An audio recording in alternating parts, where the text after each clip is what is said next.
নমস্কার, আপনারা দেখছেন অভিজিৎ অফিসিয়াল। আমি অভিজিৎ। আমাদের রাজ্যের প্রাক্তন তৃণমূল নেতা এবং বর্তমানে মুর্শিদাবাদের ভরতপুরের বিধায়ক হুমায়ুন কবির, আপনারা নিশ্চয়ই জানেন যে উনি একটা দল গঠন করেছেন যার নাম হচ্ছে জনতা উন্নয়ন পার্টি।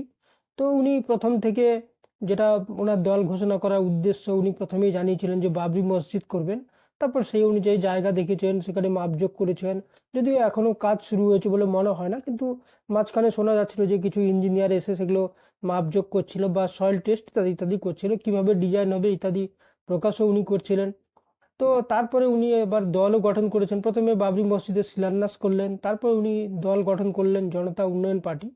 তো তারপরে ওই পার্টি গঠন করার পর থেকে উনি নানা ধরনের কথাবার্তা বলছিলেন। কখনো বলছিলেন যে পুরো বাংলায় উনি নির্ণায়ক শক্তি হবেন, মমতা বন্দ্যোপাধ্যায়কে প্রাক্তন করে দেবেন, সব দল উনার সঙ্গে জোট করতে আগ্রহী, উনি সেলিব্রিটি হয়ে গেছেন।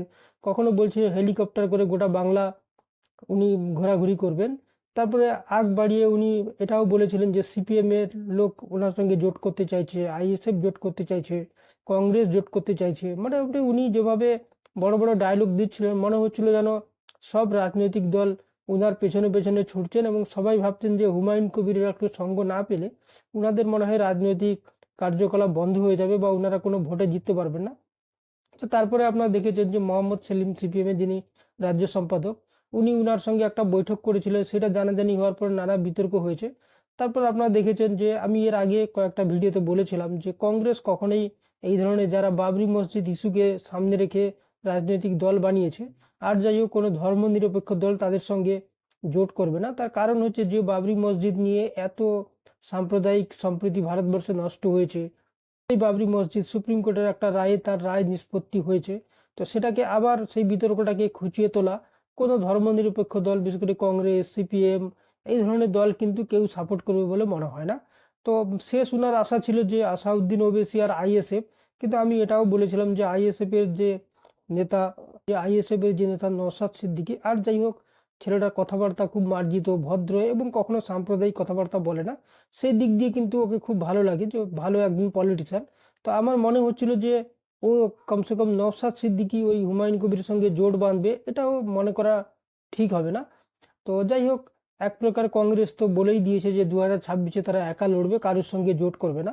আর কংগ্রেস জোট করলেও কখনো বাবরি মসজিদকে সামনে রেখে যে রাজনৈতিক দল তৈরি হয়েছে তার সঙ্গে জোট করবে, এটা ভাবার ঠিক নয়। তো আর বাকি ছিল বাম ফ্রন্ট, মানে সিপিএম এবং তার সহযোগী দলগুলো, আর আইএসএফ। তো সেই দিক দিয়ে বাম ফ্রন্ট কিন্তু যেভাবে তার মধ্যে, মানে সিপিএম এর মধ্যে যেভাবে মোহাম্মদ সেলিমকে নিয়ে বিতর্ক সৃষ্টি হয়েছে, বা অন্যান্য সিপিএম এর যারা নেতৃস্থানীয় রয়েছেন, সুজন চক্রবর্তী থেকে শুরু করে আরো নেতারা, কেউ কিন্তু খুব একটা, যদিও জনসমক্ষে জানাননি যে হুমায়ুন কবিরের সঙ্গে জোট করবেন না, কিন্তু তাদের আবভাব বা কথাবার্তাতে বোঝা গেছে যে তারা কমসে কম, আর যাই হোক, হুমায়ুন কবিরের সঙ্গে জোট কখনোই করবে না। তো তাদের কেন্দ্রীয় কমিটি রয়েছে, রাজ্য সম্পাদক মণ্ডলী রয়েছে। তো মোহাম্মদ সেলিম হয়তো মনে মনে চাইছিলেন যে হুমায়ুন কবিরের সঙ্গে জোট করলে হয়তো কিছুটা ফায়দা হবে, বা গত 21 সালে যে শূন্য হয়েছিল সেখান থেকে হয়তো কিছু আসন বের করা যেতে পারে। কিন্তু সিপিএম এর রাজ্য সম্পাদক মণ্ডলী বা তাদের যে সংগঠন রয়েছে বা অন্যান্য নেতা রয়েছে, তারা কেউ রাজি হবে বলে মনে হচ্ছে না। তো সেই দিক দিয়ে হুমায়ুন কবির বুঝে গেছেন যে কংগ্রেস তো হাতছাড়া হয়ে গেছে, সিপিএম হাতছাড়া। এক প্রকার সিপিএম এর অন্যান্য শরিক দলগুলো তো প্রথমেই বলে দিয়েছে যে তারা কারোর সঙ্গেই জোট করতে চাইছে না, এমনকি কংগ্রেসের সঙ্গেও জোট করতে চাইছে না। তো সেই হিসাবে তাদের প্রশ্নই ওঠে না এই হুমায়ুন কবিরের সঙ্গে জোট করবে। আর দ্বিতীয় হচ্ছে যে আইএসএফও মোটামুটি এক প্রকার বলে দিয়েছে যে তারা কখনোই হুমায়ুন কবিরকে বলেনি তাদের সঙ্গে জোট করবে। যদিও হুমায়ুন কবির আগে আগ বাড়িয়ে অনেক কথা বলেছিলেন যে সবাই নাকি তার সঙ্গে যোগাযোগ করছিল, কিন্তু নওশাদ সিদ্দিকী স্পষ্ট জানিয়ে দিয়েছে তারা কখনোই, তারা বামফ্রন্টের সঙ্গে জোট করবে এটা বলেছেন, মানে নওশাদ সিদ্দিকী, কিন্তু কখনো হুমায়ুন কবিরের সঙ্গে জোট করবে এটা কিন্তু কখনোই বলেনি। তো সেই দিক দিয়ে হুমায়ুন কবিরও আগে যেভাবে বড় বড় ডায়লগ মারছিল সেটা অনেকটা এখন বন্ধ করে দিয়েছেন। এখন বলছেন যে উনি কারোর সঙ্গে জোট করবেন না। তো সব রাজনৈতিক দল নেতারা এখন হাসাহাসি করছেন, সবাই বলছেন যে উনাকে কে বলেছিল তার সঙ্গে, উনার সঙ্গে জোট করবে? উনাকে তো কেউ বলেনি তার সঙ্গে জোট করবে, উনি নিজে নিজেই বলছিলেন। তো যাই হোক, অনেক যে বড় বড় কথা বলছিলেন, কখনো বলছিলেন 182খানা সিটে উনি ক্যান্ডিডেট দেবেন। 182খানা, আপনার যদি ক্ষমতা থাকে আপনি 294 দিন। তো এখন এমন ভাব দেখাচ্ছিলেন যেন 294টাই উনি জিতে যাবেন। তো এখন মনে হচ্ছে যে উনাকে আর কেউ বিশেষ করে পাত্তা দিচ্ছে না। তো উনি বুঝে গেছেন যে একার দমে লড়ে কমসে কম একটাও সিট উনার পক্ষে জেতা হয়তো মুশকিল হয়ে যাবে। কারণ এর আগে আপনার দেখেছেন যে উনি টিএমসিতে যখন কংগ্রেস ছেড়ে টিএমসিতে যান তখন কিন্তু উপনির্বাচনে ভোটে দাঁড়িয়ে হেরে গেছিলেন।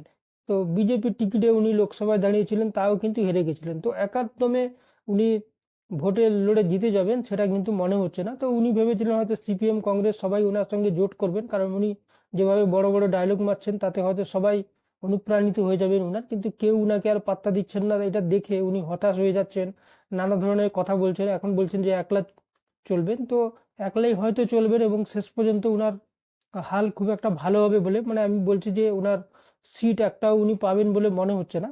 আর ধীরে ধীরে যত ভোট আসবে ততই কিন্তু বোঝা যাবে যে উনার কিন্তু বাংলায় খুব একটা অস্তিত্ব নেই, আর উনারা সেইভাবে হয়তো ভোটও পাবেন না। তো যদি বিধানসভা ভোটে একটাও সিট না পান তো উনার অস্তিত্ব এক প্রকার 2026-এর পরে বিলুপ্ত হয়ে যাবে। আর সব থেকে বড় কথা হচ্ছে কোনো দলই, যারা এই ধরনের বিতর্কিত ইস্যুকে, বাবরি মসজিদকে ইস্যুকে সামনে রেখে রাজনৈতিক দল গঠন করছে, তার সঙ্গে আর যাই হোক জড়াতে চাইবে না, তার সঙ্গে আর যাই হোক নিজেদের নাম জড়াতে চাইবে না, কারণ তাদের গায়েও একটা সাম্প্রদায়িক তকমা লেগে যেতে পারে। তারপরে এই হুমায়ুন কবিরের বিশ্বাসযোগ্যতা কতখানি আছে সেটাও একটা প্রশ্নের মুখে। কারণ একসময় উনি কংগ্রেস করতেন, তারপরে তৃণমূলে এসেছিলেন, তৃণমূল থেকে আবার কংগ্রেসে গেছিলেন, কংগ্রেস থেকে আবার বিজেপিতে চলে গেছিলেন, তারপরে আবার তৃণমূলে এসেছিলেন, আবার নতুন দল করেছেন। তো প্রথম তো হচ্ছে গিয়ে উনি বাবরি মসজিদকে সামনে রেখে করে এগোচ্ছেন, মানে পার্টি বানিয়েছেন। তো সেই হিসাবে কোনো ধর্মনিরপেক্ষ দল ওনার সঙ্গে এই বিতর্ককে জড়াতে চাইবে না, কারণ ওনাদের গায়েও কিন্তু সেই স্ট্যাম্পটা লেগে যাবে, এই বিতর্ক স্ট্যাম্প লেগে যাবে, একটা সাম্প্রদায়িক তকমা লেগে যাবে। তো সেটা কোনো রাজনৈতিক দল, বিশেষ করে ধর্মনিরপেক্ষ রাজনৈতিক দলগুলো চাইবে না।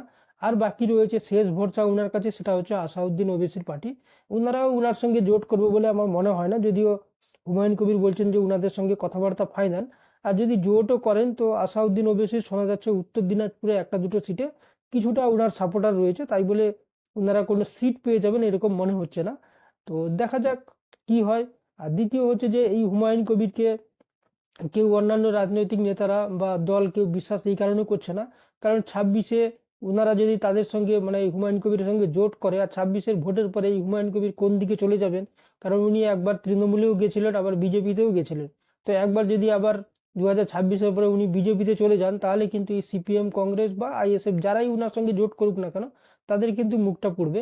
তো সেই হিসাবে প্রত্যেকটা রাজনৈতিক দল এই হুমায়ুন কবিরকে খুব একটা বিশ্বাস করে বলেও মনে হচ্ছে না, কারণ উনি 26-এর ভোটের পরে আবার যে বিজেপিতে যাবেন না তার কোনো গ্যারান্টি নেই, আবার যে উনি তৃণমূলে চলে যাবেন না তারও কোনো গ্যারান্টি নেই।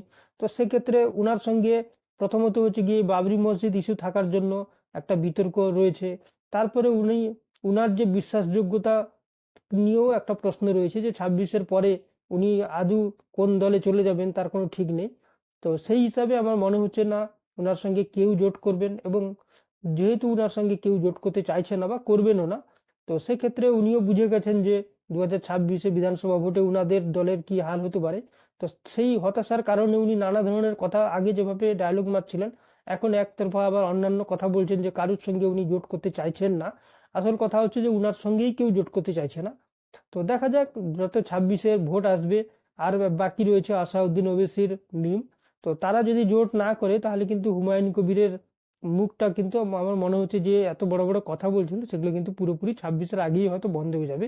আর 26-এর পরে উনার দলের খুব একটা অস্তিত্ব থাকবে বলে আমার মনে হচ্ছে না। তো দেখা যাক আগামী দিনে কি হয়, উনি আর কি কি ডায়লগ মারেন তার জন্য আমাদের অপেক্ষা করতে হবে। তবে একটা জিনিস কিন্তু স্পষ্ট, উনি কিন্তু রীতিমতো হতাশ, এবং হতাশার জন্যই কিন্তু আজকের ডেটে উনি নানা ধরনের কথা বলছেন। তো দেখা যাক আর কি কি বলেন। আজকে এই পর্যন্ত। আপনারা ভালো থাকবেন, সুস্থ থাকবেন। ধন্যবাদ।